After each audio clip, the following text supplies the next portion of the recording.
ॐ ज्ञानतिमिरान्धस्य ज्ञानाञ्जनशलाकया चक्षुरुन्मिलितं येन तस्मै श्रीगुरवे नमः। श्रीचैतन्यमनोभीष्टं स्थापितं येन भूतले स्वयं रूपः कदा मह्यं ददाति स्वपदान्तिकम्। वन्देऽहं श्रीगुरोः श्रीयुतपदकमलं श्रीगुरून् वैष्णवांश्च श्रीरूपं साग्रजातं सहगण रघुनाथान्वितं तं सजीवम् साद्वैतं सावधूतं परिजनसहितं कृष्ण चैतन्य देवं श्रीराधा कृष्ण पादान् सहगण ललिता श्री विशाखान्वितांश्च। हे कृष्ण करुणा सिंधु दीनबंधो जगतपते गोपेश गोपिका कांत राधा कांत नमोस्तुते। तप्त कांचन गौरांगी राधे वृंदावनेश्वरी वृषभानुसुते देवी प्रणमामि हरिप्रिये। वाञ्छाकल्पतरुभ्यश्च कृपा सिन्धुभ्यैव च पतितानां पावनेभ्यो वैष्णवेभ्यो नमो नमः। जय श्री कृष्ण चैतन्य प्रभु नित्यानंद श्री अद्वैत गदाधर श्रीवासादि गौर भक्त वृंद। हरे कृष्ण कृष्ण कृष्ण हरे हरे हरे राम राम राम हरे हरे। हरे कृष्ण। तो आप सभी भक्तों से अनुरोध है कि आप लोग सभी लोग अपना वीडियो ऑन कर सकते हैं। तो आप सभी का स्वागत है इस डिस्कवर योर सेल्फ कोर्स में। तो अभी तक कितना सेशन हो चुके हैं? 2 सेशन हो चुके हैं। पहला साइंस ऑफ सोल और दूसरा science of God. Science of soul में आपने क्या सीखा? कोई हैंड रेज करके बताना चाहेंगे?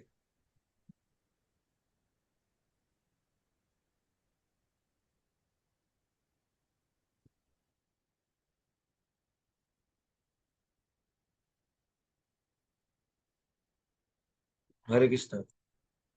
अभिषेक प्रभु, विक्की प्रभु, पीयूष प्रभु, सौरभ प्रभु, नीतीश प्रभु, आप लोग वीडियो भी ऑन कर लीजिए, है ना। ये क्या टिकट है कि जो प्रवचन करने वाले हैं वो वीडियो ऑन करके बैठे हैं और हम लोग जो वीडियो ऑफ करके बैठे हैं, क्या है ना। तो हम सबको वीडियो ऑन करके बैठना चाहिए। हाँ, राहुल प्रो बताइए, क्या सीखे थे साइंस ऑफ सोल वाले क्लास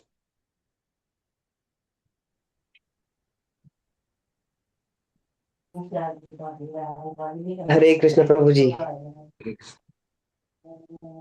कल वाला क्लास में सीखे थे कि इतना सारा कुछ परसों हम परसों वाले इस क्लास में, वर्ल्ड में। संडे वाले क्लास में आपने क्या सीखा था जो साइंस ऑफ सोल के ऊपर हुआ था? साइंस ऑफ सॉल में प्रभु जी बताया गया था कि जो मतलब एवरेज मनुष्य है वो मान के चलता है कि वो शरीर है, आत्मा नहीं है।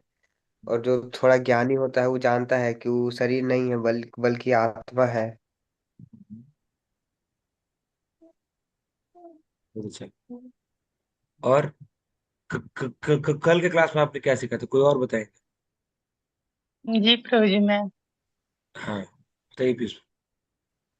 प्रभु जी कल की क्लास में सीखा था कि हम मनुष्य हैं और परमात्मा, हम कैसे यकीन करें कि परमात्मा होते हैं। मतलब जैसे कि हमने ये सीखा कल के क्लास में कि परमात्मा होते हैं, जबकि जब हम कुछ कार्य में मतलब फंसे हुए रहते हैं तो परमात्मा को याद करते, ना कि किसी अन्य लोगों को। मतलब प्रभु जी मेरा कहने का तात्पर्य यह है कि परमात्मा होते हैं, हमें महसूस करने की चीज है। और कोई बता सकते हैं? बहुत अच्छा बताया आपको, थैंक यू। हाँ, ये विकी प्रो बताइए। हरे कृष्णा प्रभु जी।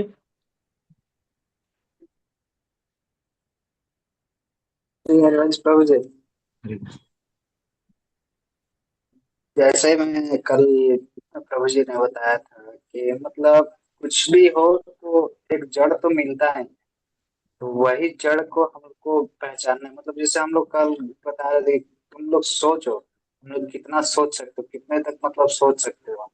तो वही कल मतलब ढेर सारे एग्जांपल दे रहे थे कि मतलब बताइए, एक कागज का फूल होता है, एक रियल में फूल होता है।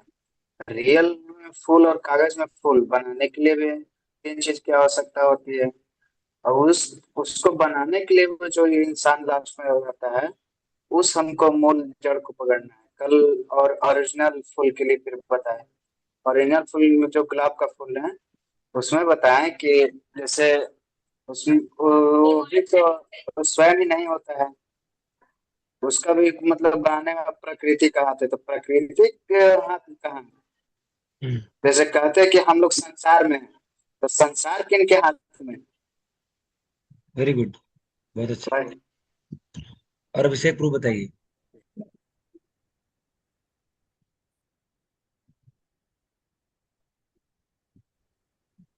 हरे कृष्णा प्रभु जी। कल की क्लास में हम लोग को बताया गया कि हर कला के पीछे कोई ना कोई कलाकार है, उसी तरह से हम लोग के पीछे भी भगवान है। वेरी हरे गुड। कृष्ण। तो हम ये मान के चलते हैं कि अब आप लोगों का दो कंसेप्ट बिल्कुल क्लियर है कि हम लोग कौन है, आत्मा है, और दूसरा कि हम लोग किसके अंश है, परमात्मा भगवान के अंश है। परमात्मा। और भगवान एग्जिस्ट करते हैं और भगवान ही सारे इस जगत को कंट्रोल करते हैं, है ना। ओके। तो आज का टॉपिक क्या है, शास्त्र, है ना। ओके। तो आप सभी को स्क्रीन दिख रहा है मेरा। जी प्रभु जी।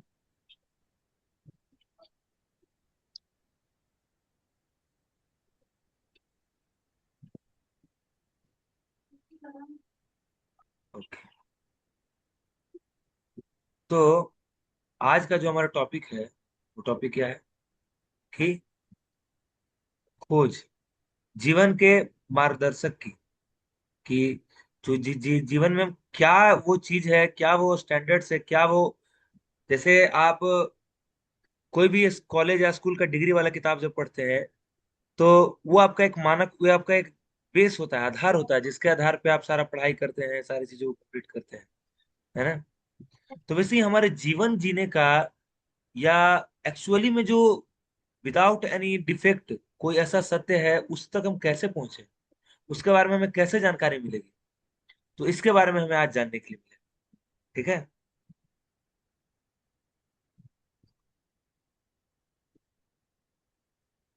ये देखिए। तो जैसे देखिए कि कुछ कुछ जो वैदिक सत्य हैं, जो कि अभी भी जो हमारे करंट में जो वैज्ञानिक है उन्होंने भी इसे खोजा है, और इस शास्त्रों को बहुत पहले से ही दिया हुआ है। क्या इनको इनको जानते हैं आप लोग, ये कौन है,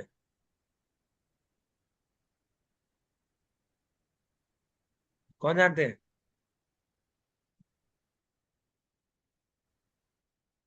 कौन नहीं जानते हैं। ये जगदीश चंद्र बोस है, जिन्होंने ये आविष्कार किया था कि पौधों में भी जीवन होता है। पहले लोग पौधों को नॉन लिविंग बीइंग मानते थे, लेकिन उन्होंने आविष्कार किया था कि पौधों में भी जीवन होता है, और ये चीज शास्त्रों में बहुत पहले से दिया हुआ है ना। भ्रूण विज्ञान, जिसको इंग्लिश में बोलते हैं एम्ब्रियोलॉजी। एम्ब्रियोलॉजी की कैसे कैसे बच्चा, जब जब पुरुष और स्त्री यूनाइट होते हैं, तो उसके बाद जो बच्चा का भ्रूण में विकास कैसे होता है, वो कैसे एक मटर से दाने के बराबर वो होता है, फिर कितने महीने में उसका कितना अंग कब बाहर आते हैं। तो ये विज्ञान श्रीमद् भागवतम में पहले से दिया हुआ है। गाय का गोबर या गाय का उत्पाद को आज हम लोग कितना वैल्यूएबल समझ रहे हैं, लेकिन इसके बारे में भी इम्फेसिस हमारे वैदिक कल्चर में पहले से दिया गया है। और हम इसको अपने कल्चर में भी पाते हैं कि गाय के गोबर का पूजा होता है, गोमूत्र से शुद्धिकरण किया जाता है है ना। तो वैदिक इंडिया में ये सारे चीज, वास्तु शास्त्र, ऑर्गेनिक फार्मिंग, आज देखिए कि संस्कृत लैंग्वेज को भी नासा बहुत ज्यादा प्रमोट कर रही है। विमान शास्त्र, विमान शास्त्र के ऊपर भी नासा बहुत ज्यादा वर्क कर रही है ना। एस्ट्रोलॉजी, एस्ट्रोलॉजी आजकल देखिए कितना फेमस हो रहा है। योगा, योगासनास, है ना। तो वैदिक कॉस्मोग्राफी एंड एस्ट्रोनॉमी, वैदिक आर्ट, है, और क्या बोलते हैं वैदिक मैथमेटिक्स, वैदिक मैथमेटिक्स भी बहुत ज्यादा फेमस हो रहा है। आप सब एग्री करते हैं इससे कि केवल हम ही बोल रहे हैं। हरे कृष्ण। आप सभी एग्री करते हैं इससे, यस नो। हरि बोल प्रभु जी। वैदिक वैदिक मैथ्स प्रभु जी थोड़ा एक्सप्लेन कीजिएगा तो। हाँ, जो एक्सप्लेन करेंगे। वैदिक मैथ्स, अभी अभी अभी आपको एक वीडियो दिखाते हैं वैदिक मैथ्स के ऊपर, देखिए। आप लोग को आवाज आ रहा है?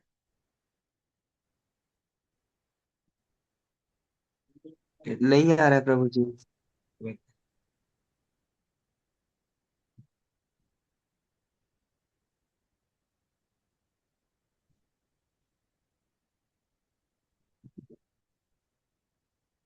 अभी आ रहा है आवाज? अच्छा, कोई बात नहीं, आप देखिए, जो इस वीडियो को देखिए आप। ये वैदिक मैथ्स का ट्रिक है। 1 2 और 3, देख रहे हैं आप? फिर 3 2, ऐसे वैदिक मैथ्स में बहुत सारे फॉर्मूला है। 1, अब देखिए, जो कैसे इसका कैलकुलेशन करेगा बहुत आसानी से। इसको 1 2 3, तो 3 लिख देगा। फिर देखिए इसको इंसर्कल किया, 1 2 1 2 3 4 5 6, यानी कि 6 + 2 8, 3 8। फिर 1 2 3, ये भी 3 हुआ, ठीक है। फिर इसको 6 + 2, ये भी हो गया 8। ध्यान से देखिएगा आप लोग, ये वीडियो आपको यूट्यूब पे मिल जाएंगे। 1 2 3 4 5, 5 और 9 14,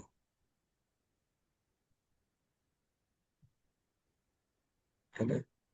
एक एक को यहाँ ऐड कर देंगे, यानी कि आंसर आएगा 3 9 4 8 3। अब आप लोग इसको चेक कीजिए कि क्या है, सही आया है कि गलत आया है। 1 2 3 × 3 2 1, कोई चेक कीजिए क्या कैलकुलेटर में, बताइए सही है गलत है। 123 × 321, हमें चेक कर लिया।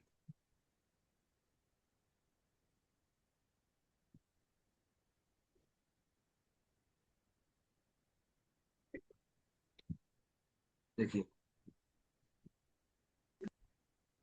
39483, पता नहीं दिख रहा है कि नहीं आप, ठीक है। तो ये वैदिक मैथमेटिक्स था, है ना। तो वैदिक मैथमेटिक्स में और भी आप लोग यूट्यूब वगैरह पे देख सकते हैं, इसके बहुत सारे थ्योरीज आते हैं, है ना, और बहुत सारे फॉर्मूला है ना। तो तो इसमें भी हम लोग एक सौ तेईस डिटेल में नहीं जाएंगे। तो अब देखिए हम लोग आगे बढ़ते हैं। तो हम लोग इसमें मेनली हम लोग की क्या क्या चीजों पर चर्चा करेंगे वो देखते हैं। तो हम लोग पहले 6 अंधे और एक बुद्धिमान व्यक्ति की कहानी के बारे में चर्चा करेंगे। फिर ज्ञान प्राप्त करने के 3 तरीके होते हैं, उसके बारे में चर्चा करेंगे। फिर 4 दोष जिसके कारण हम अपूर्ण ज्ञान ही प्राप्त कर सकते हैं। इन 4 दोषों के कारण हम पूर्ण ज्ञान प्राप्त नहीं कर सकते हैं। और वैज्ञानिक अनुसंधान, कि क्या साइंटिस्ट लोग हमें पूर्ण ज्ञान प्रदान कर सकते हैं कि नहीं कर सकते हैं। और वेद, तो वेद हमें संपूर्ण ज्ञान प्रदान करते हैं, कैसे, इसको हम देखेंगे आगे। तो सबसे पहले देखिए, आपको एक दिख रहा होगा यहाँ पर कि क्या दिख रहा है आपको, बताइए। नीतीश प्रभु, आपको क्या दिख रहा है? आप सभी अपना आंखें वीडियो, दिख रहा है प्रभु जी। अच्छा लगेगा। सभी लोग बैठ जाइए, एक जगह बैठ जाइए, घूमिए मत, और वीडियो ऑन करके अच्छे से बैठिए और अच्छे से क्लास को सुनिए, नोट्स बनाइए, ठीक है। बहुत इंपॉर्टेंट है, बहुत इंपॉर्टेंट, है ना। धार्मिकता केवल भावुकता का चीज नहीं है, बहुत वैज्ञानिक तरीके से समझना पड़ेगा, समझ गए? Be very serious. हाँ, तो ये देखिए, तो इसमें 6 लोग हैं, है ना। तो 6 लोग हाथी का अलग अलग चीज को पकड़ रहे हैं, देख रहे हैं आप? तो देखिए 6 लोगों का क्या कंक्लूजन निकला। जो पहला व्यक्ति था उस सूंड को पकड़ा था, तो सूंड को पकड़ के उसको क्या लगा कि सांप जैसा है। हाँ। दूसरा व्यक्ति उसको पूंछ को पकड़ा तो उसको लगा रस्सी जैसा है। तीसरा व्यक्ति उसके कान को पकड़ा तो कह रहा ये तो टांगी जैसा लग रहा था। फिर छठा व्यक्ति उसके पेट को पकड़ा तो कह रहा है ना, हाथी दीवार के जैसा होता है कि। फिर छठा व्यक्ति उसके दांत को पकड़ा तो नहीं, वो नुकीला तीर जैसा होता है। फिर एक तो उसके पैर को पकड़ा तो कह रहा नहीं, वो पेड़ का जो ट्रंक होता है ना उसके जैसा होता है। तो बताइए इन छह में से कौन सही है? कोई सही है?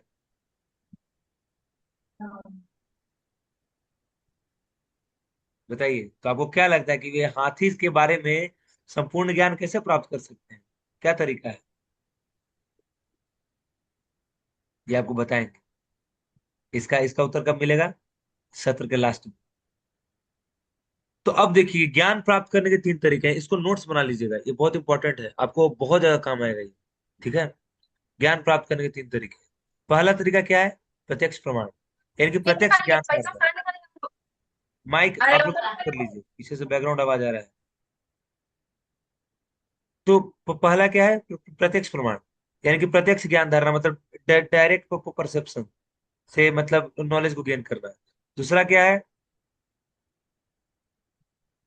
अनुमान प्रमाण, यानी कि अनुमान लगा के कि जो मतलब ऐसे हो सकता है, ऐसे हो सकता है, इसके बारे में हम लोग तो डिटेल में देखेंगे।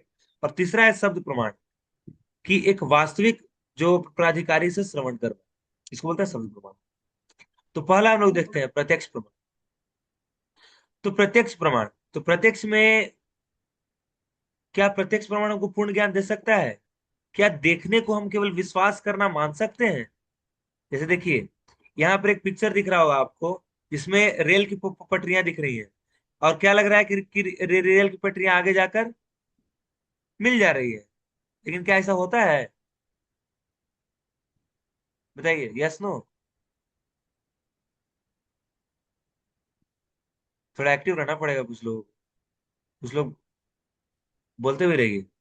सब लोग पता नहीं क्लास कर रहे हैं क्या कर रहे हैं। माइक वीडियो सब ऑन रख रहा है कि एकदम शांति से अच्छे जगह से बैठ जाइए, और क्लास को थोड़ा इंटरेक्टिव तरीके से कीजिए, तब आप ज्यादा बेनिफिट उठा पाएंगे। कोई लग रहा घूम रहा है। ठीक है, सब लोग बैठ जाइए। बताइए, तो क्या रेल की पटरियां आगे जाकर मिलती हैं कभी? Yes no.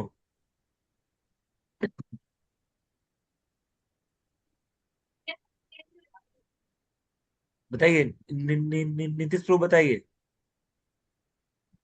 नहीं प्रभु जी। हाँ, तो ऐसे एक्टिव रहना थोड़ा। तो ये देखिए, एक शीशा है, इसमें एक बालक खड़ा है, और दो शीशा रखे हुए हैं। एक में वो क्या दिख रहा है? एक में वो बौना दिख रहा है, और दूसरे में लंबा दिख रहा है। बड़ा है। यस प्रभु। ना? तो विकृत प्रतिबिंब, तो क्या देखने को हम विश्वास करना मान सकते हैं? जो हम देखते हैं उस पर विश्वास कर सकते हैं? क्या ये लंबा है, कि क्या ये बौना है, या क्या रेल की पटरियां आगे जाकर मिल रही है, या क्या ये पेंसिल टेढ़ा है, ये रिफ्रैक्शन के कारण हमें ऐसा दिख रहा है ना? समझ गए? ये देखिए, ये तो आप लोग देखे ही होंगे, रोड पर जो लगता है कि आगे में पानी है ना, इसको बोलते हैं मृग मरीचिका, है ना?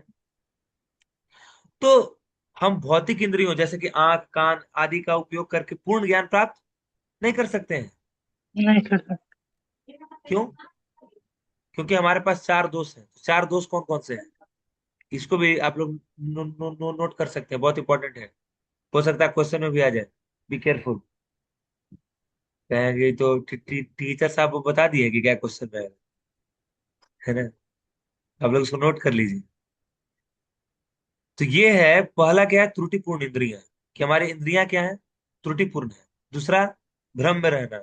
तीसरा, गलतियां करने की प्रवृत्ति। और चौथा, धोखा देने की प्रवृत्ति, चीटिंग प्रोपेंसिटी, है ना? कैसे? तो जो इसमें से पहला है त्रुटिपूर्ण इंद्रियां, है ना, हमारी आंखें अंधी हैं। देखिए, आप लोगों ने स्कूल में पढ़ा होगा कि हमारा अल्ट्रा वायलेट रेड और इंफ्रा रेड रेस को हम लोग नहीं देख सकते, बल्कि वो एग्जिस्ट करती है हमारे सामने, बट हम इनको देख नहीं सकते, है ना? जो मतलब 20 हर्ट्ज टू, सॉरी ये तो साउंड के बारे में, 20 हर्ट्ज टू 20 किलो हर्ट्ज, इतना ही हमारा ऑडिबल साउंड होता है। इसके अलावा हम साउंड को हियर नहीं कर सकते हैं। ठीक उसी तरीके से, जो देखिए हियरिंग का भी एक स्पेशल मतलब रेज होता है, कि जितना तक आप देख सकते हैं, है ना? 400 नैनोमीटर टू 700 नैनोमीटर, सोचिए। बस इतना के बाहर हम देख नहीं सकते हैं। कैसा नहीं है, कितना के बाहर चीजें एग्जिस्ट नहीं करती है, क्योंकि हम इतना के बाहर देख ही नहीं सकते हैं। जिसको माइक्रोस्कोप देख सकता है, बाकी चीजें देख सकते हैं, लेकिन हम डायरेक्ट अपने आंखों से देख नहीं सकते। कान का भी देखिए बताएं कि हम इंफ्रासोनिक साउंड और अल्ट्रासोनिक साउंड, 20 हर्ट्ज से नीचे वाले साउंड को बोलते हैं इंफ्रासोनिक साउंड, और 20 किलो हर्ट्ज के ऊपर वाले साउंड को बोलते हैं अल्ट्रासोनिक साउंड। तो ये दोनों प्रकार का साउंड को हम सुन नहीं सकते हैं। इन दोनों के बीच में जो साउंड है वही हमारे लिए ऑडिबल है। समझ रहे हैं? यदि इंद्रियों की सीमाएं हैं, तो फिर मैं दुनिया का ज्ञान प्राप्त करने के लिए अलग अलग उपकरणों का प्रयोग कर सकता हूँ। तो ये देखिए क्या बोलते हैं, ये नोबेल पुरस्कार विजेता है, बहुत मैंने फिजिक्स साइंटिस्ट है ये, यूजिन विग्नेर। ये बोलते हैं कि भले हम सितारों की तस्वीर ले लें, लेकिन फिर भी हमें उसको अपनी इंद्रियों से ही देखना होगा कि फोटो क्या दिखाता है। इसके अलावा हमारी इंद्रियों के बिना हम एक कैमरा नहीं संभाल सकते। समझ रहे हैं? भले ही हम यंत्रों द्वारा प्रवर्धित, परिष्कृत हो, ज्ञान हमारी अपूर्ण इंद्रियों से अधिक परिपूर्ण नहीं है। है ना? कि आप कितना भी टेक्नोलॉजी बताइए, आजकल लोग एआई की बात कर रहे हैं। एआई एक्चुअली क्या है? उसको एआई नहीं बीआई बोलना चाहिए। क्यों बीआई क्यों बोलना चाहिए? Because it is borrowed intelligence. कि, कि वो क्या करता है, अलग अलग जगहों से इंटेलिजेंस को उसमें फीड किया गया है, डेटा को फीड किया गया है, और उसी के अनुसार वो हमें रिस्पॉन्स करता है। समझ में आ रहा है? So that's why it is called borrowed intelligence. है ना? सो इसको बोरोड इंटेलिजेंस बोलना चाहिए। तो ये भी हमने बनाया है।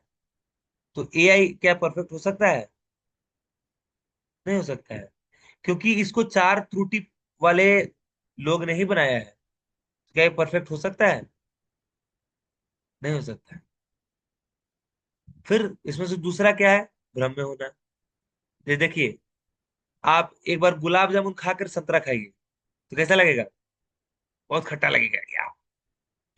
फिर एक बार नींबू खाकर फिर जो संतरा खाइए, फिर कैसा लगेगा संतरा? मीठा लगेगा, लगेगा ना?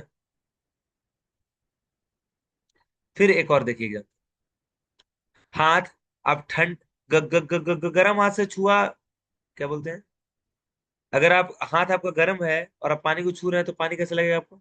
ठंडा लगेगा। है ना? और अगर ठंडे हाथ से छू रहे हैं, तो पानी आपको गर्म लगेगा। नॉर्मल पानी, जो टैप वाटर होता है। अभी इमेजिन है आपको कि ठंडा में हमें क्या लगता है, जो मोटर का पानी होता है वो ठंडा में गर्म लगता है, वो गर्म में भी ठंडा लगता है ना? तो ये समझ सकते हैं। ये देखिए, अभी आप लोगों के सामने हम कुछ फोटो दिखाएंगे, तो आप लोग उसको देख कर बताइएगा कि आप लोगों को क्या दिख रहा है। ठीक है? आप लोग बताइए।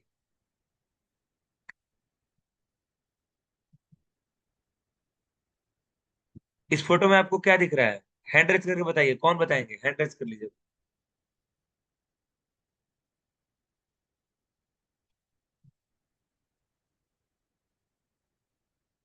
हैंड रेज कर सकते हैं, ऐसे नहीं तो इलेक्ट्रॉनिक हैंड रेज ऐसे कर सकते हैं। जो लोग वीडियो ऑन, वो लोग तुमको दिख रहे हैं, लक्ष्य प्रभु, रजत प्रभु, सौरभ प्रभु, आप लोग भी वीडियो ऑन कर लेंगे तो बहुत अच्छा लगता है।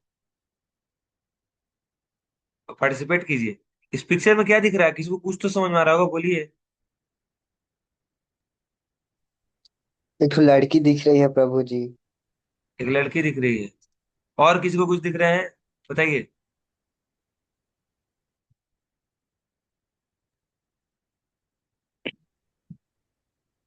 एक पत्ता जैसा क्या चीज तो दिख रहा है प्रभु जी ऊपर में। पत्ता के जैसा। विक्की प्रो को क्या दिख रहा है? जी।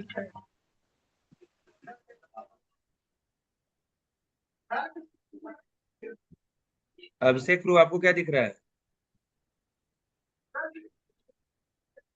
एक बच्चा दिख रहा है प्रभु जी, जो ऊपर से कुछ तौलिया, व्हाइट तौलिया लिया हुआ है, और अच्छा, और विक्की प्रो को क्या दिख रहा है?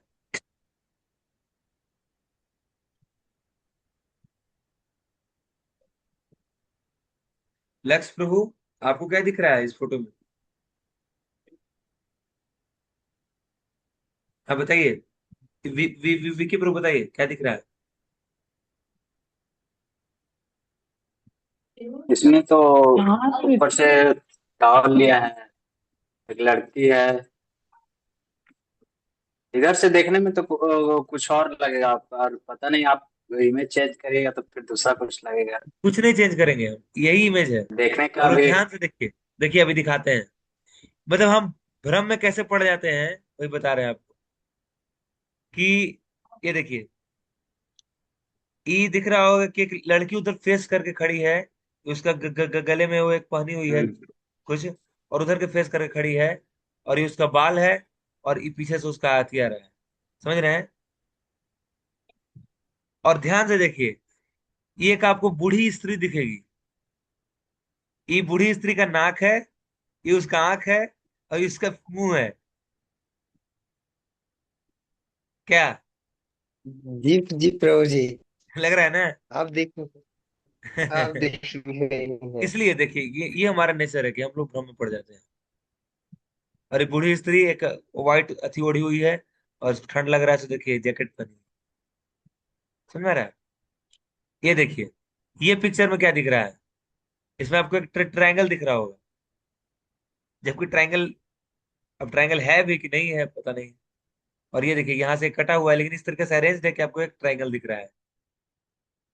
बताइए इस पिक्चर में क्या दिख रहा है? Fast fast.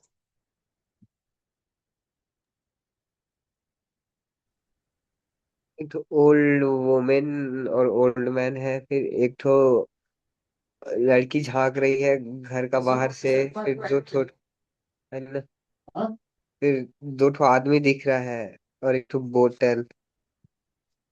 अच्छा, और बताइए, और कोई फास्ट फास्ट। रजत प्रो है क्लास में?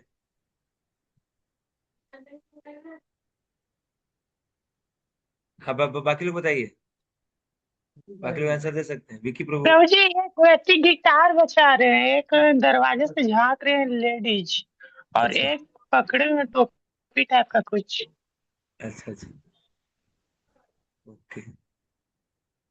और गोल्ड कलर वाला, गोल्ड कलर वाला क्या है प्रभु जी? वो तो इतना तो देख रहा है कि गिटार बजा रहा है, एक सुन रहा है, बोतल है, वो तो ये सब देख रहा है। गोल्ड कलर वाला क्या है? वही तो आपको आर्ट्स बताना है। है कि आपको क्या लग रहा है।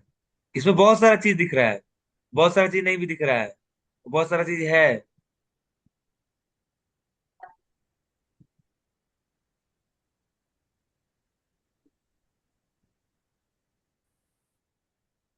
देखिए, ये दोनों को लग रहा है कि ये दोनों का फेस जो है, ये दोनों का आंख लग रहा है। देख रहे हैं आप? जी। ठीक है ना, कि ये एक बूढ़ी है, एक बूढ़ा है। और इसमें लग रहा है कि देखिए, एक एक स्त्री है, जो बताएं आप लोग सही बताएं, कि एक स्त्री है जो पकड़ी हुई है टोपी को, है ना?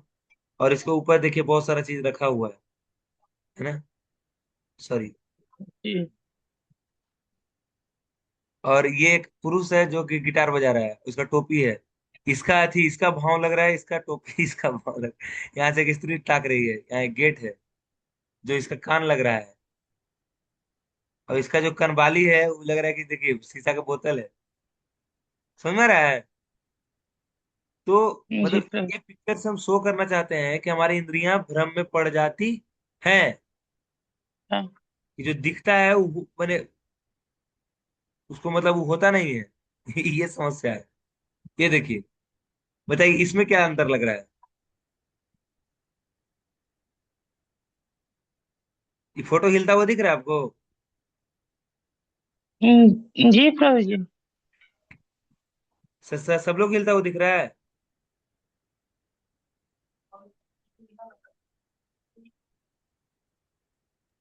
जबकि ये फोटो हिल नहीं रहा है। ये फोटो स्टिल है, ये फिर भी हमें हिलता हुआ दिख रहा है। ये हमारा कमजोरी है, हमारी, हम भ्रम में पड़ जाते हैं। ये देखिए, इसमें क्या दिख रहा है आपको? लग रहा है ना कि वो गोल गोल कभी इधर घूम रहा है? जी प्रभु जी। बल्कि ये भी नहीं घूम रहा है, ड्रम है। ये भी स्टैटिक है। हाँ। आप लोग विश्वास नहीं है तो इसका स्क्रीनशॉट ले लीजिए, और उसको आप बाद में देखिएगा, आपको फिर भी वैसा ही दिखेगा। अब समझ में रहा है? जी प्रभु जी। ये देखिए, इसमें आप आगे पीछे जाइए, उस काले डॉट को देखते हुए आगे पीछे जाइए, आपको लगेगा कि देखिए चक्का घूम रहा है, लग रहा जी प्रभु जी। है ना? तो इसके कारण हम समझ सकते हैं कि हमारी इंद्रियां भ्रम में पड़ जाती है ना? तो हमारी सभी इंद्रियों की प्रवृत्ति है भ्रमित होना, है ना? और तीसरा दोष क्या है? गलती करना। अब देखिए कि जो हमारा ब्रेन होता है उसमें ग्लैंड होता है, पिट्यूटरी ग्लैंड, जो कि एक बहुत ही इंपॉर्टेंट ग्लैंड होता है, लेकिन एक समय पर इसको क्या माना जाता था?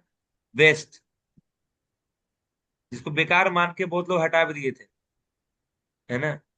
ये देखिए, एक साइंटिफिक कांस्टेंट है हबल कांस्टेंट, इसको छोड़ देते हैं, तो उसका भी बहुत बार बदला है। आप देखिए जो हमारे पीरियोडिक टेबल है, पीरियोडिक टेबल को सबसे पहले किसने दिया? डाल्टन स्ट्राइट, फिर न्यूलैंड ऑक्टेव्स, फिर मेंडलीव आकर दिया पीरियोडिक टेबल, फिर अभी जीजे मोस्टली का चल रहा है पीरियोडिक टेबल, है ना? तो इस प्रकार से देखिए कि मतलब ये लोग अपने ही जो आविष्कार किए थे उसी को खंडन करके आगे बढ़ाते हैं। प्लूटो बेचारा समझ में नहीं आता है कि हमारे सोलर सिस्टम में है कि नहीं है, कभी सोलर सिस्टम के अंदर कर देते, कभी बाहर कर देते। क्या ये कंफ्यूजन? उम्मीद है आप लोगों को भी होगा, पढ़े होंगे तो। ये देखिए कि वानर और मनुष्य के बीच ये हमें धोखा दिया गया कि वानर और मनुष्य का अलग अलग स्केलेटन मिला है, जबकि ऐसा कुछ हुआ नहीं था। ये देखिए 1912 में जो जुड़ी हुई कड़ियां बनाई गई, है ना? और 1953 में धोखाधड़ी का खुलासा हो गया कि इंसान का खोपड़ी मिला और उसी को घिस दिए थे लोग, घिस कर प्रूफ कर रहे थे कि क्या चीज का खोपड़ी है ये किसी चिंपैंजी का या बानर का खोपड़ी है, कि हम लोग क्या चीज आए हैं?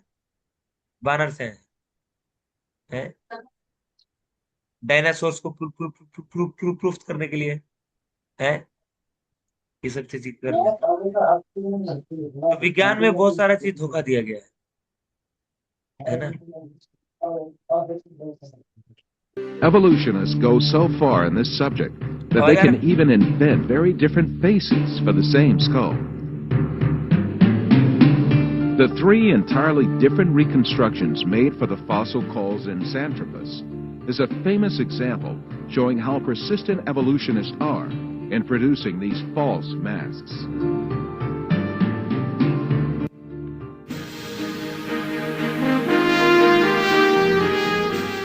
Another intermediate transitional form fabricated by evolutionists was the Nebraska Man. This was cooked up in 1922 on the basis of a single fossil tooth. The evolutionists did not neglect to give it an ostentatious Latin name, Hesperopithecus haroldcooki, or to make imaginary drawings related to it. It was soon revealed that the tooth that had been the source of inspiration for Nebraska Man in fact belonged to a wild pig. Many other fossil skulls have been presented as great evidence for evolution failed one by one. Neanderthal Man was advanced as evidence in 1856, dismissed in 1960. है? Piltdown Man was advanced as evidence in 1912, dismissed in 1953.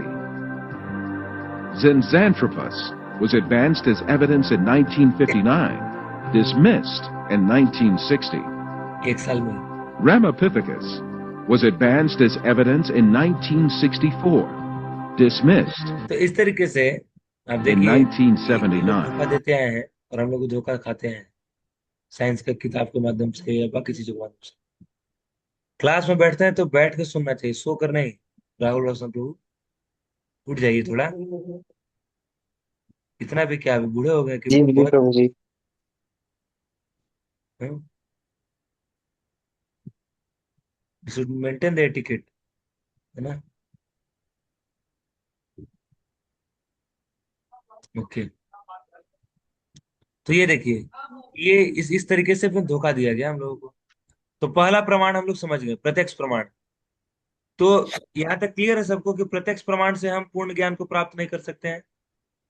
Yes no? जी। Abhishek, proof clear है?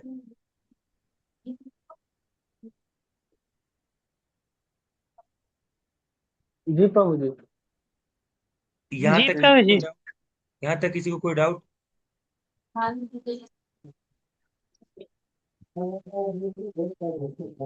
किन्हीं को अगर कोई doubt है यहाँ तक तो पूछ सकते हैं।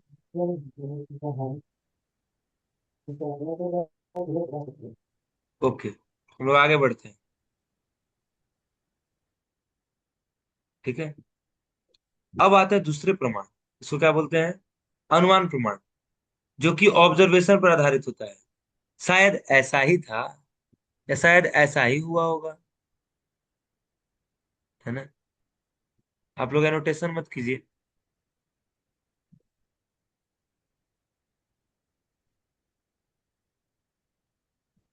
ओके,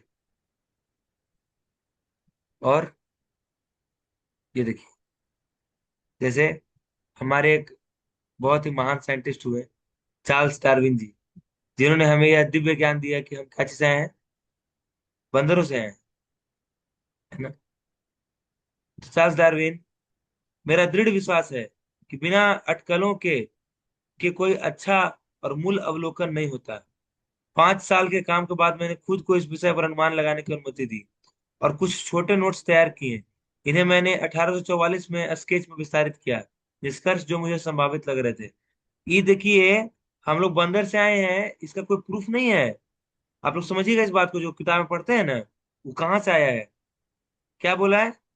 5 वर्षों तक अनुमान लगाने की अनुमति दी, मतलब मेरा दृढ़ विश्वास है कि बिना अटकलों के कोई अच्छा अनुमान और मूल अवलोकन नहीं होता है।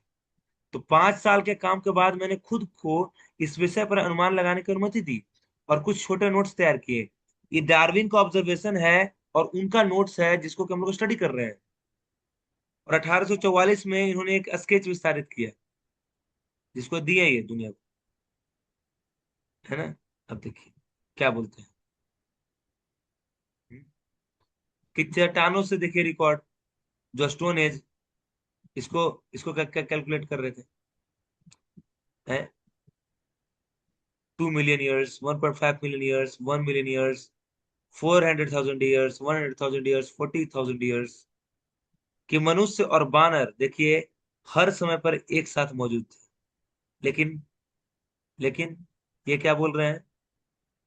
ये बोलते हैं कि हम लोग बंदर से हैं। पहले बंदर थे, अब क्या हो गए हैं? इंसान हो गए हैं। और इंसान। जबकि जब स्टोन एज को, जब ज, ज, ज, ज, ज, ज, जब इस पे रिसर्च किया गया, तो क्या पता चला कि दोनों, मनुष्य और बानर, एक साथ एग्जिस्ट करते थे, कोई समझ में आया ना, कि दोनों एक साल, लाखों साल पहले से मौजूद थे। दोनों का अवशेष मिलता है, बानर का भी अवशेष मिलता है, मनुष्यों का भी अवशेष मिलता है ना। और हमारे शास्त्र में बताते हैं, बताइए कि कैसे पता चलता है कि मनुष्य और बानर एक साथ तो एग्जिस्ट करते साइंटिफिकली, हैं? हाँ, यस यस, पूछिए। अगर अवशेष मिलता है तो साइंटिफिकली साइंटिफिकली प्रूव होता है कि दोनों एक ही है। जी, क्या पूछ रहे हैं आप? जैसे आपने बो जैसे आपने बोला कि हम लोग का मतलब अ, पूर्व काल में हम लोग बंदर से मतलब बंदर से मनुष्य बने हैं। ठीक। तो जैसे अवशेष मिला है तो उसमें क्या प्रूफ कर पाया कि मतलब हम लोग बंदर से ही आए हैं। नहीं, वही तो समस्या है। इसके पहले जो दिखा रहे थे ना आपको हम, यहाँ पर ये वाला जो थ्योरी, हम्म। Evolutionists go so ये वाला far in जो this थ्योरी subject. दिखा रहे थे आपको कि पिल्ट डाउन, देखिए, हम्म। तो इन्होंने यही किया था कि 1912 में कुछ जो, क्या बोलते हैं, देखिए,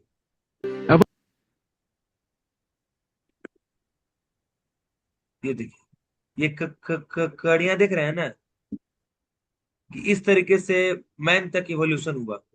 तो कुछ तो लोग, साइंटिस्ट लोग, कभी इसका स्केलेटन, कभी इसका स्केलेटन देते जा रहे थे। समझ आ रहा है? क्योंकि इनका ये चार्ल्स डार्विन का कपोल कल्पित था। ठीक है, अभी इसने खुद बताया है। तो इसके ये लोग अवशेष को मतलब हाँ, काल्पनिक था। अभी इसने खुद बोला है, हम थोड़ी बोल रहे। देखिए पढ़िए इसको आप। इसने खुद बोल रहा है कि 5 विषय तक 5 सालों तक इसने ऑब्जर्व किया, और उसके बाद ये इस विषय पर अनुमान लगा रहे हैं। और इन्होंने खुद को अपने से परमिशन दिया है अनुमान लगाने का, और इन्होंने कुछ छोटा नोट्स तैयार किए हैं, जिससे कंक्लूजन देते हैं कि हम कहाँ से आए हैं, बंदरों से आए हैं। और उसी का आधार पर साइंटिस्ट लोग कभी इसका अवशेष, कभी इसका स्केलेटन दे रहे हैं, कभी इसका स्केलेटन दे रहे हैं, लेकिन वो बाद में प्रूफ होता है क्या, कि ये लोग हमें धोखा दे रहे हैं। जो 1912 में दिए, और 1953 में उसका फिर पता चला कि अरे तो धोखा था। कुछ Evolutionists 1960 में दिए, फिर वो पता चला कि 1960 में ही धोखा था। समझ में आ रहा है? तो दोनों को दोनों पहले से एग्जिस्ट हाँ करते हैं, मनुष्य और वानर एक साथ। अगर आप हमारे वैदिक शास्त्रों को भी देखेंगे, तो रामायण से पता चलता है कि उस समय हनुमान जी, राम जी, और इतने सारे नर नर और वानर दोनों मौजूद थे कि नहीं थे? इस प्रकार से। और देखिए, इसको को कौन पढ़ेंगे? कोई पढ़िए, अपने माइक को म्यूट करो। नीतीश प्रभु पढ़िए।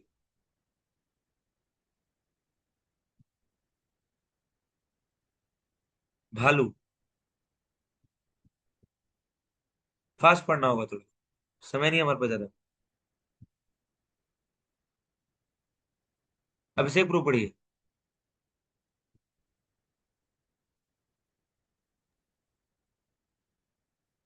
भालू विशाल वुलू हवेल में कैसे विकसित हुआ? उत्तरी अमेरिका में काले भालू को खुले मुंह के साथ घंटों तक तैरते हुए देखा गया। इस प्रकार पानी में हवेल की तरह कीड़ों को पकड़ लिया। इतनी चरम स्थिति में भी यदि कीड़ों की आपूर्ति स्थिर थी, और यदि देश में बेहतर अनुकूलित प्रतियोग पहले से मौजूद नहीं थे, तो मुझे प्राकृतिक चयन द्वारा भालुओं की दौड़ में कोई कठिनाई नहीं दिखाई दे रही है। उनमें अधिक से अधिक जलीय संरचना और आदतें बड़े और बड़े मुंह के साथ जब तक एक प्राणी बड़ी हवेल के रूप में उत्पन्न नहीं हुआ था। समझ में आ रहा है क्या बोल रहे हैं? इन्होंने वेल को देखा कि वेल क्या कर रही थी, मतलब ये भालू को देखा कि भालू पानी में तैर रहा था मुंह खोल के, है ना, और कुछ कीड़ों को खा लिया। तो इसको लगा कि वेल ऐसे ही बना होगा, भालू से क्या बन गया होगा, वेल। समझ रहे हैं? लगा होगा, समझ रहे हैं ना? और यही पढ़ रहे हैं हम लोग प्रभु, प्रजाति का तो उत्पत्ति दे देखिए, इसका कोट भी दिया हुआ है, कहाँ पर ये बात बोला है, कि कोई भी बात ऐसी नहीं है। आप लोग स्क्रीनशॉट ले सकते हैं, रिसर्च कर सकते हैं, वेरीफाई कर सकते हैं। समझ में आ रहा है? और अभी भी भालू है और अभी भी वेल है, दोनों लोग एग्जिस्ट करते हैं ना। जी। तो ये इनका अनुमान है, इसको पढ़ रहे हैं। जिराफ के लिए देखिए क्या अनुमान दिए, कि लंबी गर्दन वाले जिराफ और छोटी गर्दन वाले जिराफ एक साथ पहले रहते थे, लेकिन छोटी गर्दन वाले जिराफ गायब हो गए, क्योंकि वे बहुत भूखे थे, और वे पेड़ों से पत्तियों तक नहीं पहुंच सकते थे, इसलिए सब मर गए। इसलिए वे मर गए, और लंबी गर्दन वाले जिराफ बच गए। हरि बोल। यही कारण है कि आज हम केवल लंबी गर्दन वाले जिराफ देखते हैं। ये इनका अनुमान है। ये सब पढ़े होंगे आप लोग, क्लास 10th में पढ़ना है, नेचुरल सिलेक्शन ये सब, है ना? जी। ये तो वो बात हो गया कि बबुल में बैर उगाना। क्या क्या? ये तो वो बात हो गया कि बबुल में हम बैर उगा देंगे। देखिए इसको पढ़िए, कि अगर बंदर विकसानो इंसानों में विकसित हुए हैं, तो बंदर आज भी जीवित क्यों है? कॉमन सेंस का क्वेश्चन है। अगर जिराफ को गर्दन खींचनी पड़ती, तो क्या उन्होंने पानी नहीं पिया? ये क्या बात हुआ? क्योंकि अगर देखिए, जो जिराफ होता है ना, उसके गर्दन में एक वॉल्व होता है, जैसे जिराफ का जो गर्दन इतना ऊंचा होता है कि खून खून उसके गर्दन सर तक पहुंचेगा कैसे? तो उस खून को उसके सर तक पहुंचने के लिए मतलब जो उसका हार्ट होता है वो एक जो फिक्स अमाउंट से अथी करता है, जो मतलब फिक्स प्रेशर के साथ ब्लड को पंप करता है, जिसके कारण उसको सर तक ब्लड पहुंच पाता है। आई होप आप लोग समझ रहे होंगे ये बात को। तो अगर मान के चलिए कि उसी फोर्स के साथ उसको पंप कर रहा है, तो अगर वो गर्दन को नीचे करेगा तो फोर्स तो सेम रहेगा। तो उसी फोर्स के साथ जो अगर ब्लड आएगा तो उसका सर फट नहीं जाएगा अगर गर्दन नीचे करेगा तो। लेकिन जैसे ही गर्दन नीचे करता है तो जिराफ के गले में एक वॉल्व होता है जो कि उसको रेगुलेट कर देता है। समझ आ रहा है ना? तो बताइए, तो इवॉल्व मतलब अचानक से आ गया या अन्य चौपाया जो जो हिरन के बारे में क्या है? अगर बताइए छोटका जिराफ अगर मर गया समझ में आता है, तो हिरन इसे कैसे बच गया प्रभु? हिरन खुद को तो खाता होगा क्या ऊपर के पेड़ को? समझ आ रहा है? तो this is common sense question. Okay. तो डार्विन अपने जो भी मतलब अपने भौतिक दृष्टिकोण के आधार पर जो भी उसने अनुभव किया उसको मतलब लिखने का प्रयास किया है ना? मतलब ये इसलिए इवोल्यूशन की बात कर रहा है। एक्चुअली में इवोल्यूशन का बात गलत नहीं है, ये इवोल्यूशन का बात सही है। इवोल्यूशन एग्जिस्ट करता है, बट इवोल्यूशन एक शरीर से दूसरे शरीर में जब आत्मा आत्मा का परिवर्तन होता है, या आत्मा एक शरीर से दूसरे शरीर में फिर तीसरे शरीर में तीसरे शरीर में परिवर्तित हो जाती है। शरीर का नहीं कि नया स्पेसिस क्रिएट हो गया, ऐसा नहीं होता। समझ रहा है ना? और इवोल्यूशन क्या चीज का आधार पर होता है? हमारे इस जीवन के एक्टिविटीज के आधार पर। दूसरा, हमारे लास्ट टाइम में थिंकिंग क्या था, हमारी इच्छा क्या थी, उसके आधार पर इवोल्यूशन होता है। जिसके बारे में उस समय भगवत गीता में बात किया गया है। चैप्टर 8 श्लोका 5 है ना? अंतकाले च मामे व स्मरण मुक्ता कलेवरम, कि अंत काल में जो भी व्यक्ति स्मरण करता है उसी के अनुसार उसको अगला शरीर मिलता है ना? तो इस तरीके से तो इवोल्यूशन गलत नहीं है, इवोल्यूशन के बारे में यहाँ से पता भी चलता है। अब देखिए कि शोध में तो अगर मान के चलिए कि कोई रिसर्च कर रहा है तो रिसर्च में तो गलतियां होंगी ना। तो क्या रिसर्च करना बंद कर दें? तो शोध में गलतियों का समस्या क्या है, देखिए समस्या क्या है, पढ़िए, विकी प्रूफ पढ़िए तो।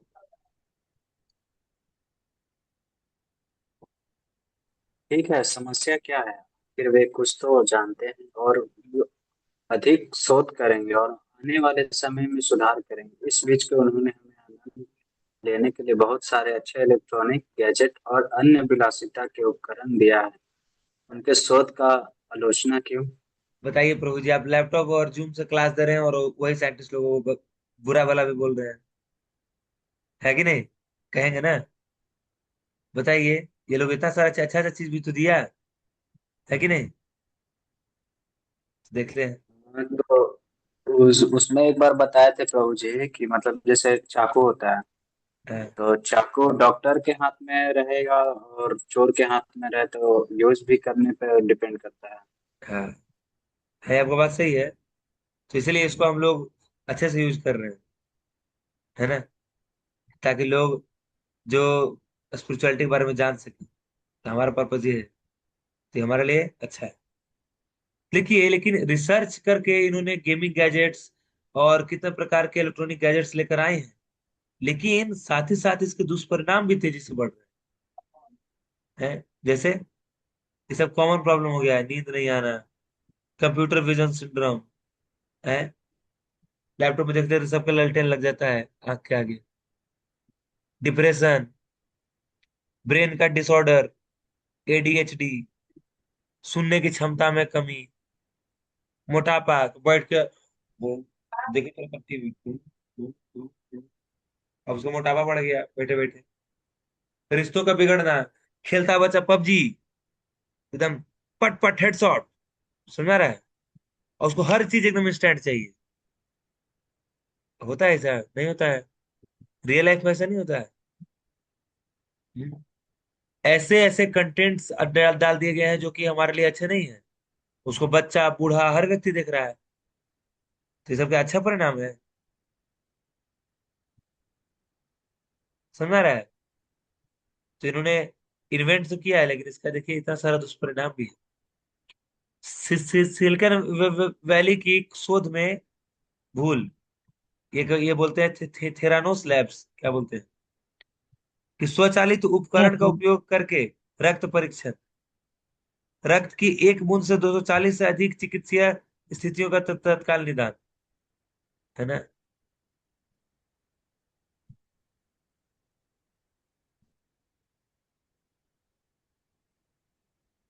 गलत ब्लड टेस्ट से लोगों की जान को खतरा, प्रयोगशालाओं में परीक्षण के दौरान घायल हुए मरीज, 9 अरब डॉलर से अधिक की धोखाधड़ी का खुलासा। टेक्नोलॉजी, समझ आ रहा है? ये सब सारे रियल डेटा है। आप लोग प्लीज इसको क्रॉस चेक कर सकते हैं, जब भी आप चाहें इसको आप क्रॉस चेक कर सकते हैं। मेरा आवाज कट रहा है क्या, ऐसा ही आ रहा है? आवाज सही आ रहा है? ओके। जी प्रभु जी, आवाज ठीक आ रहा तो, तो आप लोग अच्छा लग रहा है? अच्छा लग रहा है तो आप लोग चैट बॉक्स में लिखिए हरि बोल। चैट बॉक्स में लिख दीजिए हरि बोल, HRIBOL। ओके, तो आगे बढ़ते हैं हम लोग।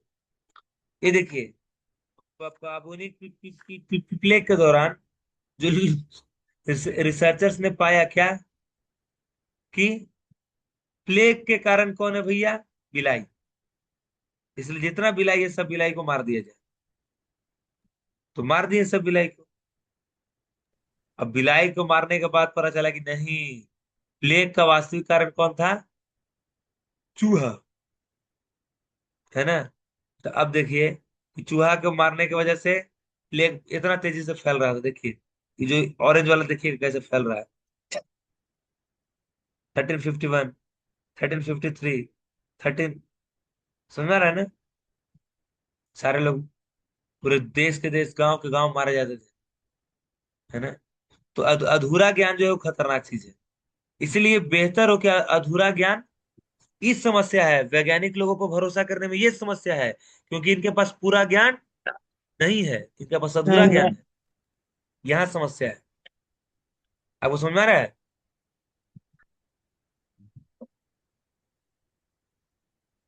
है ना। इसीलिए देखिए एसी बनाए, फ्रिज बनाए, इन लोगों को पहले से कंसिक्वेंस पता नहीं था कि ओजोन लेयर डिप्लीट हो जाएगा, लेकिन अब देखिए हो रहा है।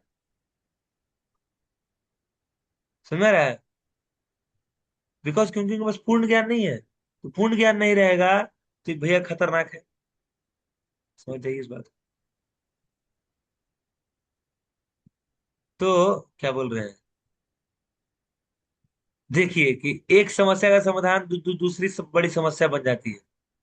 कि देखिए गर्मी लग रहा था तो आपने एसी तो दे दिया, लेकिन अब और गर्मी लगेगा। क्यों, बताइए? क्योंकि ओजोन लेयर में छेद हो चुका है और अल्ट्रावायलेट रेज ज्यादा मात्रा में प्रवेश करेगी, और ज्यादा स्किन कैंसर होगा, लोगों को ज्यादा स्किन डिजीज होगा। समझ में आ रहा है? तो एक समाधान दूसरी समस्या को जन्म देती है। और इसके कारण हम लोग अंततः खुशी से वंचित रह जाते हैं। हम लोग हैप्पी नहीं हो, समझ आ रहा है ना? हम लोग हैप्पी नहीं हो पाते। तो जो प्रसन्नता की कुंजी क्या है? पूर्ण ज्ञान। क्या है? पूर्ण ज्ञान। तो हम लोगों ने देखा पूर्ण। कि प्रत्यक्ष और अनुमान प्रमाण से हम कभी भी पूर्ण ज्ञान प्राप्त नहीं कर सकते। वेरी सेंट, तो बहुत दोस्तों अच्छे से समझिएगा। 5 रुपए के जाओ। क्या?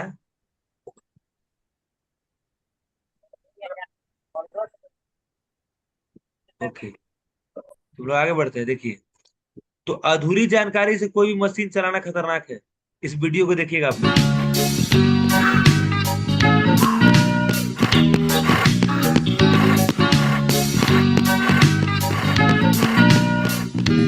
तो पता नहीं है मशीन कैसे चलाना है, मशीन चलाने चला गया, देखो।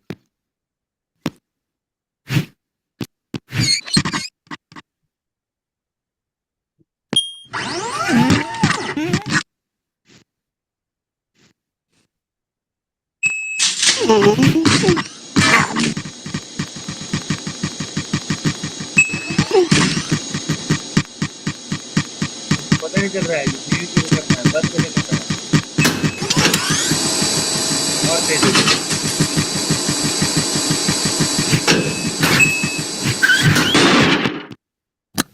समझ गए? तो अधूरा ज्ञान से यूज करना खतरनाक हो सकता है।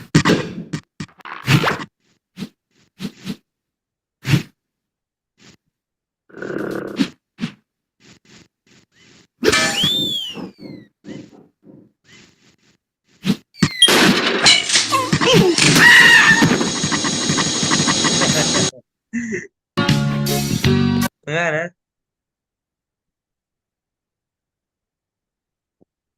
तो जो प्रसन्नता की कुंजी क्या है? पूर्ण ज्ञान। और पूर्ण ज्ञान हमें बताइए, तो मशीन को चलाने के लिए कुछ रूल्स एंड रेगुलेशन है, कुछ एक मैनुअल मिलता है ना? तो वैसे ही इस ब्रह्मांडीय मशीन को संचालन करने वाली कौन सा मैनुअल है? हमारे जीवन को संचालित करने वाली जीवन जो जीवन है हमारा, उसको संचालित करने वाली कौन सा मैनुअल है? तो अगर जब हम ये हमें प्राप्त होगा, तभी हम सफलता की कुंजी को प्राप्त कर सकते हैं। समझ आ रहा है? तो आइए देखते हैं क्या बात कर रहे हैं लोग।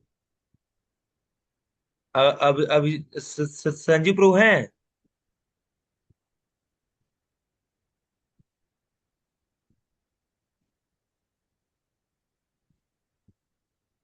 सौरभ प्रभु हैं?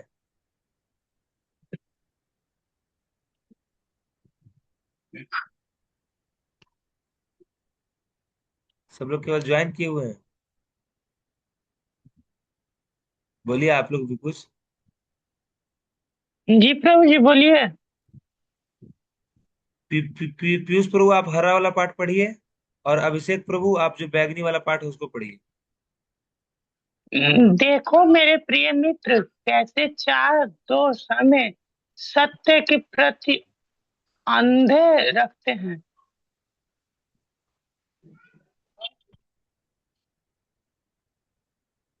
पढ़िए अभिषेक प्रभु ये वाला पाठ। क्या पूर्ण सत्य को जानने के लिए प्रत्यक्ष या अनुमान का के अलावा और कोई रास्ता नहीं है जो सभी खतरों से मुक्त हो? तो अब क्या आते हैं? अब हम लोग तीसरे प्रमाण पे आते हैं, इसको क्या बोलते हैं? शब्द प्रमाण। यानी कि एक प्रामाणिक प्राधिकारी से सुनना। जैसे देखिए, तो भगवान भी बोलते हैं भगवत गीता में, बोलिएगा आप लोग पीछे पीछे, एवं परंपरा प्राप्तम एवं परम्पर आप्तम इमं राजर्षयो विदुः इमं राजं सर्वं सकाले नेह महता अकाले मत युगः योगो नष्टः परन्तप। योगो नष्ट परन्तप। कि ये जो ज्ञान है इसको परंपरा के माध्यम से प्राप्त होना चाहिए, है ना? जो कि मैंने जी प्रभु जी। जो बता रहे भगवान की काल के प्रभाव से ये धीरे धीरे धीरे धीरे ये ज्ञान नष्ट हो गया, इसलिए हे अर्जुन मैं फिर से तुम्हें दे रहा हूँ। 12,000 करोड़ साल पहले मैंने किसको दिया था? सूर्यदेव विवस्वान को। ये समझ भगवत है, बताते हैं भगवान, है ना? ओके। बताइए कि एक बच्चा कैसे जान सकता है? पीयूष प्रो आपका हैंड रेज है, आप हैंड को डाउन कर लीजिए। जी ओके। प्रभु। एक बच्चा कैसे जान सकता है कि उसका पिता कौन है? पहला ऑप्शन है कि देखिए क्या करे, कि उसका जीन का टेस्ट कीजिए, और अब सब आदमी के जीन से उसको मिलवाइए कि भाई तू केकर बेटा है। या तो उसकी मम्मी बताएगी या तो डीएनए टेस्ट से, प्रभु जी। हाँ, तो कौन सा अच्छा है ब्रो, बताइए। तो बस उसको जाकर माँ से भी पूछना चाहिए कि तुम्हारा पिता कौन है, ठीक है ना? जाकर अपनी माँ से जाने कि हाँ भाई मेरा पिता कौन है।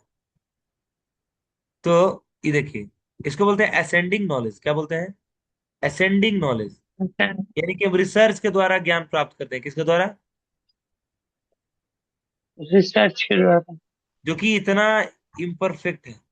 समझ रहा है ना? जी। और कितना टफ है, फालतू का। और इसको बोलते हैं डिसेंडिंग नॉलेज। कौन सा बोलते हैं? Descending knowledge. यानी कि ऊपर से नीचे ज्ञान आ रहा है। कैसे आ रहा है? ऊपर से नीचे। कि क्या किया? इसको जरा टेंशन लेने का आवश्यकता नहीं है। पूछेगा अपनी मम्मी से कि मम्मी मेरे पापा कौन है, तो मम्मी को पता है कि उसके पापा कौन है, बताती है। समझ में आ रहा है? इस प्रकार जी से। तो वेद जो है वो हमारे माता का समान है, और भगवान जो परम पिता का समान है। तो वेद ही हमें गॉड का नॉलेज दे सकते हैं। समझ में आ रहा है ना? तो ये जो ईश्वरीय ज्ञान है वो कौन दे सकता है? भगवान।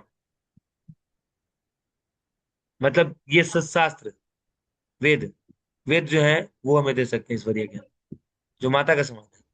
समझ में आ रहा है कि नहीं आ रहा है? जी प्रभु जी। देखिए, तो हम लोग मंत्रों के बारे में सुनते हैं और The Vedas, however, are not as well known for presenting historical and scientific knowledge as they are for expounding subtle sciences मीठे में such हिंदी as है। the power of mantras. We all recognize the power of sound itself by its effects, which can be quite dramatic. Here, a high-pitched frequency shatters a drinking glass. So, we can easily understand that loud sounds can produce substantial reactions. It is commonly believed that mantras can carry hidden power, which can in turn produce profound effects. The ancient Vedic literatures are full of descriptions of weapons being called by mantra. For example, many weapons were invoked by mantra during the epic Kurukshetra war, wherein the Bhagavad Gita itself was spoken. The ancient deployment of Brahmastra weapons, equivalent to modern-day nuclear weapons, are described throughout the Vedic literatures.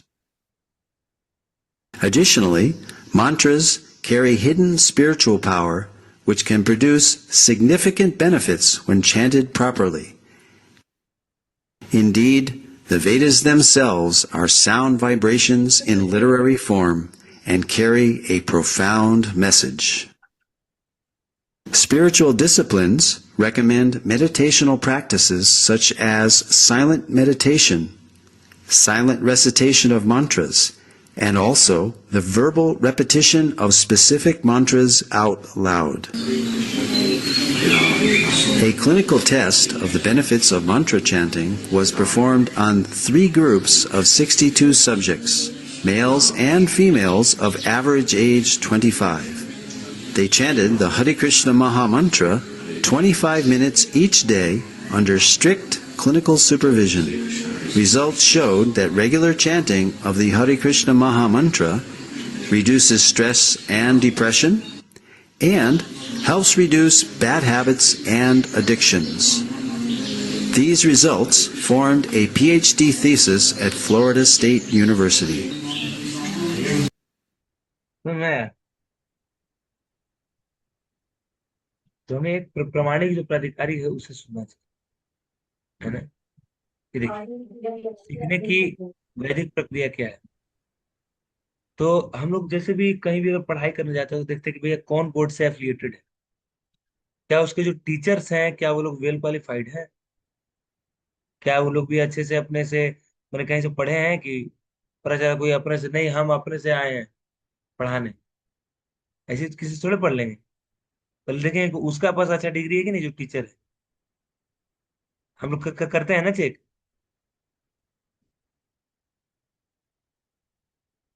और क्या उसके पास अधिकृत पुस्तकें हैं उस college में, है ना?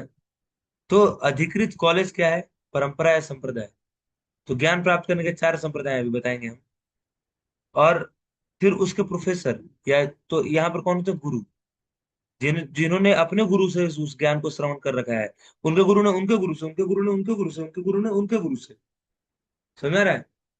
और ऑथोराइज्ड पुस्तकें तो क्या है? जो भगवत गीता जैसे वैदिक ग्रंथ, है ना, ये ऑथोराइज्ड पुस्तकें हैं, जिसके बाद जिससे हम भगवान के बारे में ज्ञान प्राप्त कर सकते हैं, है ना? तो वेदों में देखिए, ये विमान शास्त्र का वीडियो University of California क्योंकि समय बहुत कम है हमारे पास। तो विमान शास्त्र के बारे में भी जो पूरा सारा डिटेल में दिया हुआ है विमान शास्त्र में, है ना।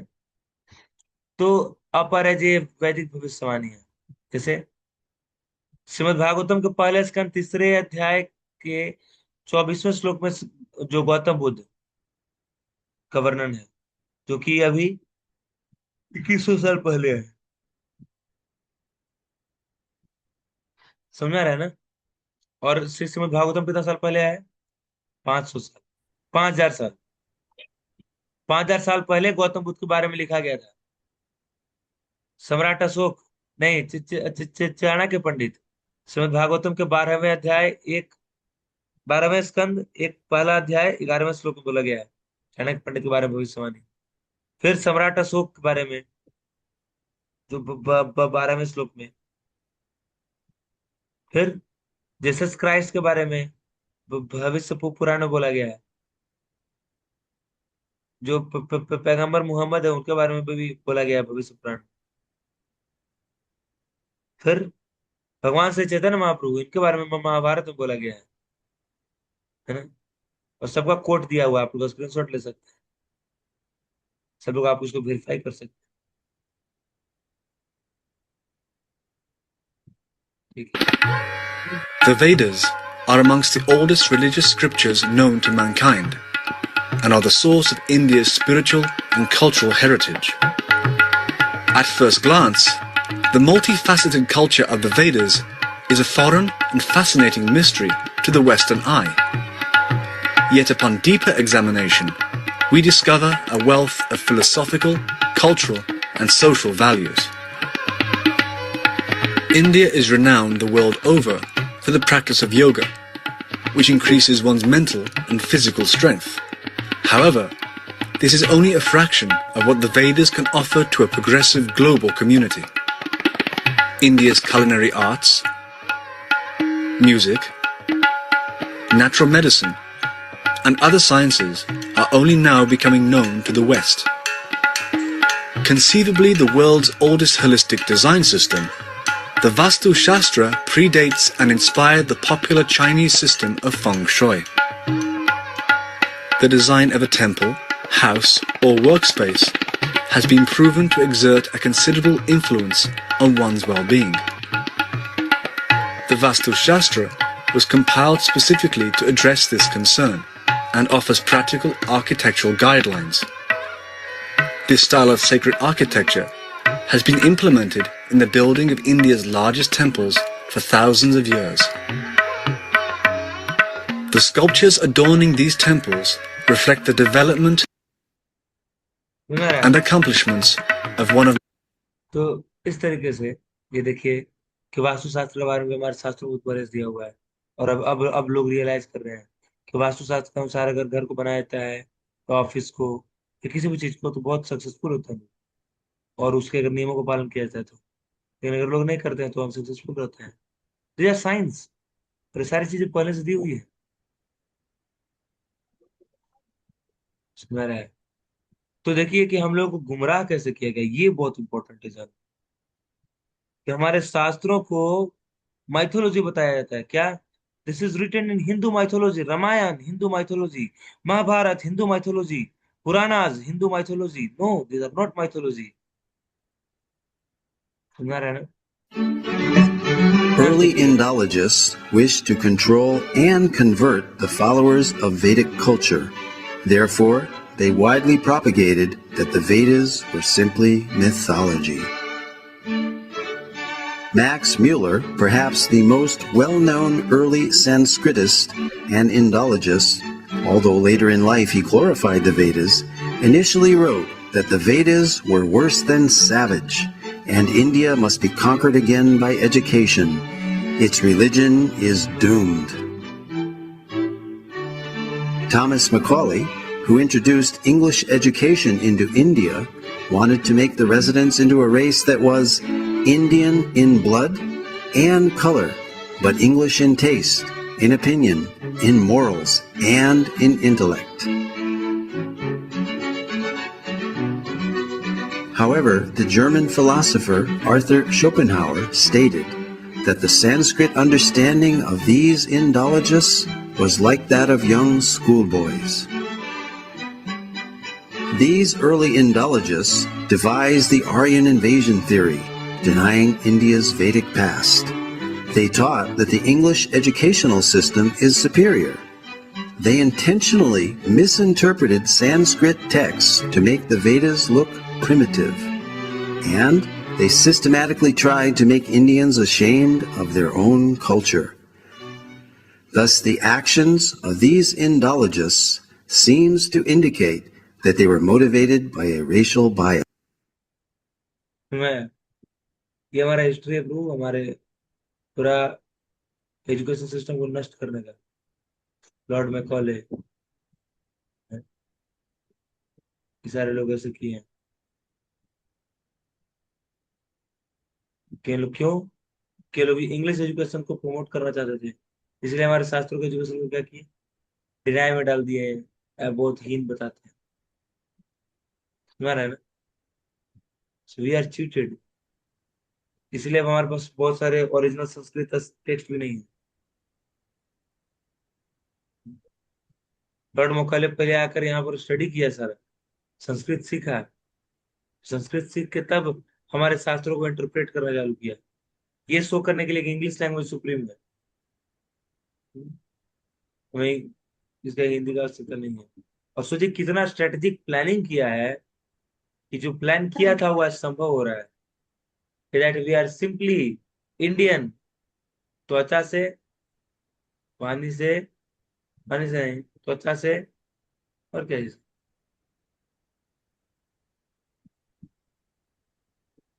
तो ये पॉइंट समझ में आ रहा है आपको, कैसे हम लोग को चीट किया गया?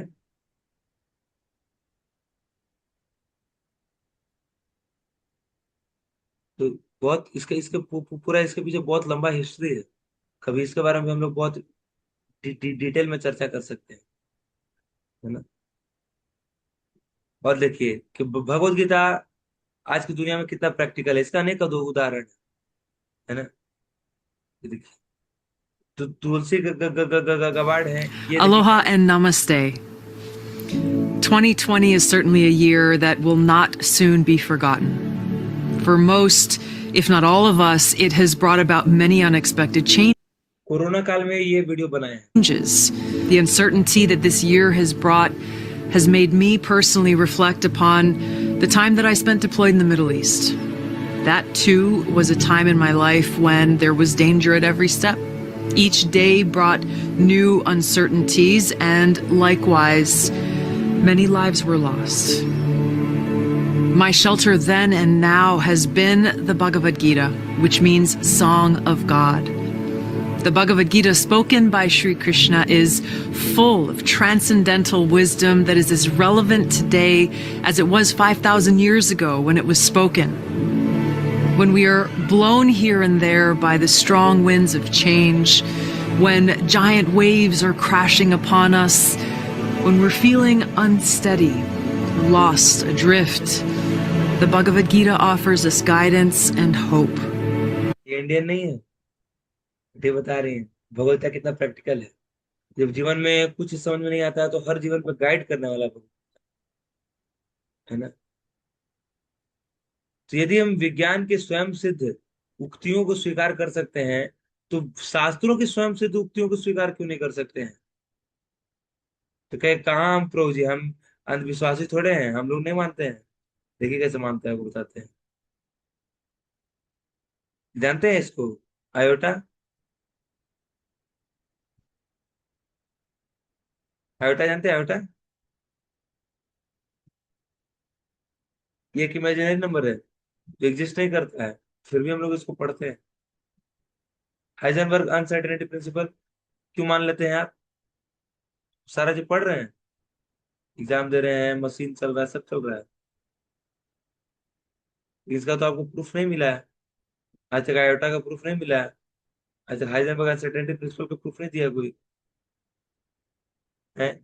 द लॉज ऑफ थर्मोडायनेमिक्स, अरे सुन, तो जो वैदिक ज्ञान हमें प्राप्त करना है, हम लोग निष्कर्ष पर यहाँ पहुंचे हैं कि हमें वैदिक ज्ञान प्राप्त करना है। तो वैदिक ज्ञान प्राप्त करने के लिए हमें 4 संप्रदाय हैं, है ना। तो 4 संप्रदाय में 4 आचार्य हैं। ये देखिए कि पहला संप्रदाय कौन सा है? श्री संप्रदाय, फिर ब्रह्म संप्रदाय, फिर रुद्र संप्रदाय, फिर कुमार संप्रदाय।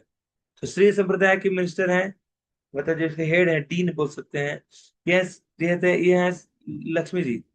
ब्रह्म संप्रदाय के ब्रह्मा जी, रुद्र संप्रदाय के भगवान शिव जी, कुमार संप्रदाय के 4 कुमार। तो श्री संप्रदाय में कौन है? श्रीपाद रामानुजाचार्य। ब्रह्म संप्रदाय में श्रीपाद मध्वाचार्य। रुद्र संप्रदाय में श्री विष्णु स्वामी। कुमार संप्रदाय में श्री निम्बारक स्वामी। फिर क्या बोलते हैं? तो कैसे जो सबसे पहले सृजित प्राणी है ब्रह्मा जी, उनके हृदय में ज्ञान दिए भगवान, है ना। तेने ब्रह्म हृदय आदि कवये मुह्यन्ति यत सूरयः। तो भागवतों को पहले श्लोक बताते हैं कि क्या बोल रहे हैं, यह वैदिक ज्ञान सृष्टि की शुरुआत से गुरुओं की एक श्रृंखला के माध्यम से शिष्य उत्तराधिकार में नीचे आया है। भगवान श्री कृष्ण ब्रह्मा जी को ब्रह्मा जी, नारद मुनि को नारद मुनि से धीरे धीरे करते करते भक्ति ठाकुर को भक्ति ठाकुर, गौर प्रसाद बाबू महाराज को, फिर श्रील भक्ति स्थान से ठाकुर महाराज को, फिर Srila Prabhupada ji.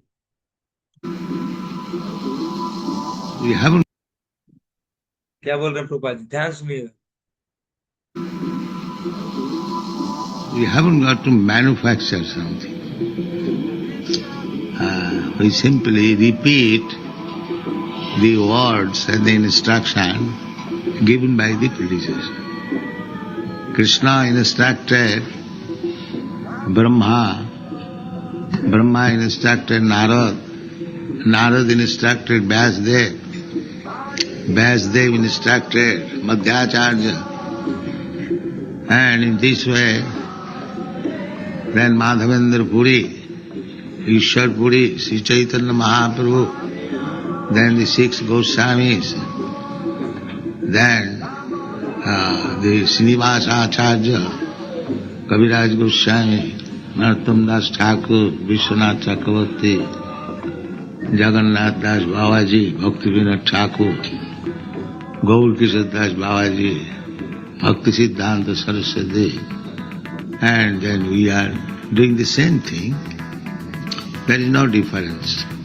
That is the specific procedure of the Krishna consciousness movement.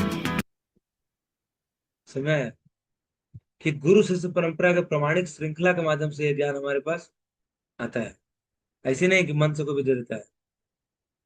ठीक है, तो बताएं यहाँ पर प्रभुपाद जी कैसे भगवान से ब्रह्मा जी को ब्रह्मा जी ने, नारद मुनि को नारद मुनि ने, श्रीपाद मध्वाचार्य को मध्वाचार्य ने, फिर माधवेंद्र पुरी जी को, फिर ईश्वरपुरी जी को, ईश्वरपुरी जी ने चैतन्य महाप्रभु को, चैतन्य महाप्रभु ने 6 गोस्वामियों को, 6 गोस्वामियों ने अपने अपने शिष्यों को, फिर श्रील भक्ति ठाकुर, श्रील गौर प्रसाद बाबा जी महाराज को, फिर उनके पुत्र श्रील भक्ति सिद्धांत ठाकुर महाराज को, फिर जो प्रभुपाद जी वही ज्ञान को प्रदर्शित कर रहे हैं, और फिर अभी भी बहुत सारे इसको हम गुरु जो लोग हैं, जो लोग इसको आगे बढ़ा रहे हैं।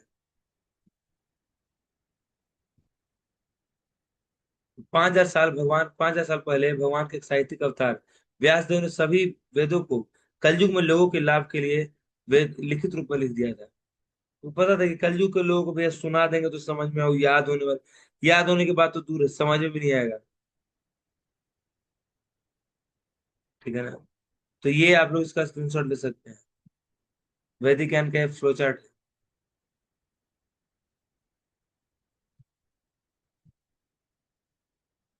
आप लोगों को दिख रहा है स्क्रीन?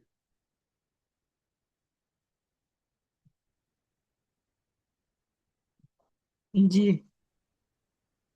जी जी प्रभु जी।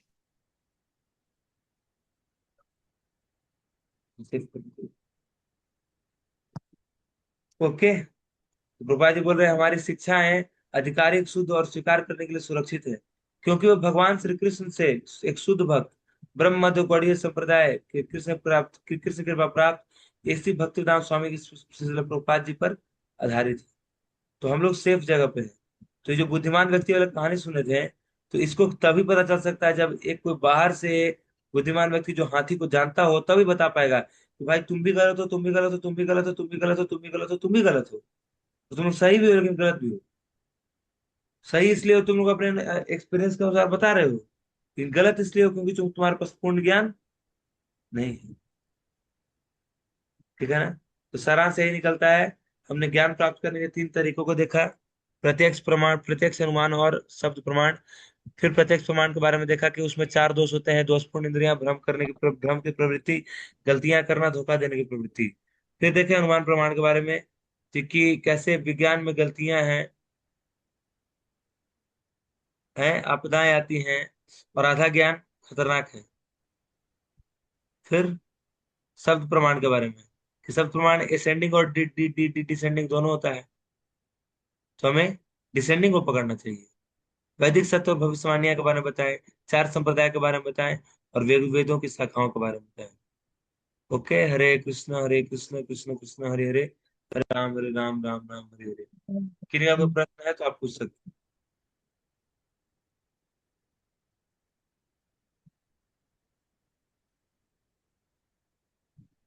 मेरे सेट से होगा।